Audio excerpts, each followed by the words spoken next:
We've seen romantic love and family love, but what about the love for everyone? It's the selfless love that inspires empathy and charity. And for one man, it helped create a slogan known around the world. This is the most successful branding campaign. I Love New York is so iconic, it's the world's most imitated. To get to what it really means, we need to understand the man who imagined it. Milton Glaser is one of the most significant graphic designers of the 20th into the 21st century. The most recognizable piece? I would say that would probably be the I Love New York logo, which is, even if you don't live in New York, you certainly have seen this piece of design. That logo came about in 1977 when there was a financial crisis. New York State was really suffering financially. Tourism was way down. Broadway theaters were empty, and the Department of Commerce in New York State was trying to think about how to sort of bring visitors back to New York State. That involved like a theme, commercials. I live in Brooklyn, but I love New York.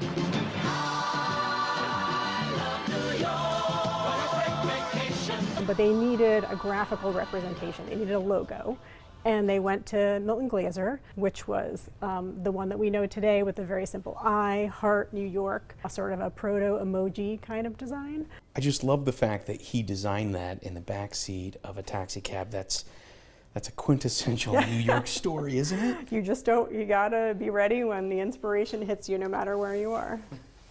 There was concern that the design was too cryptic, that people wouldn't understand it, that they wouldn't be able to interpret it. To take advantage of summer travel, the slogan was fast-tracked in the spring from conception to product within weeks. 3 months after its release, Broadway attendance jumped from 20% to 90%.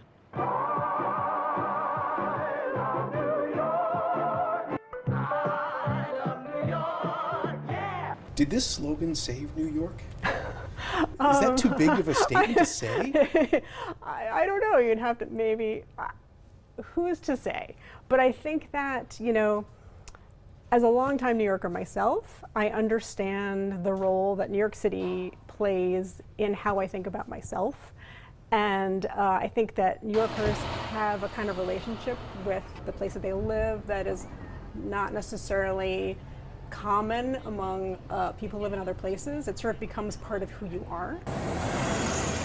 A love of a city is kind of a unique thing, and it's sometimes kind of hard to articulate, and maybe in in artistic format, in a piece of design, like that's the way you can kind of get at all the things that make you proud and happy about living in New York. It's a piece of design that is not trying to sell you anything per se. You know, it's sort of, you know, I don't know. It's a statement. Exactly. It's become a more iconic symbol of New York than even yellow cabs.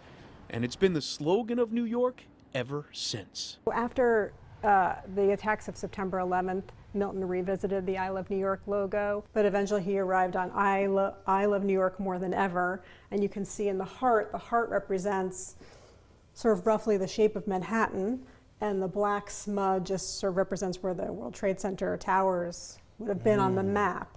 And it sort of took this very recognizable symbol and sort of reminded people like what it meant to them. Unity and solidarity, traits we once again needed during COVID. And in 2020, at the age of 91, Milton Glaser's final months of life were spent creating a new inspirational message. That project was the word together, and it employed different typefaces and colors and sort of the, you know, revisiting this idea of New York as this, you know, melting pot of people. Despite the fact that we have our differences, there's a way for us to all, you know, work together.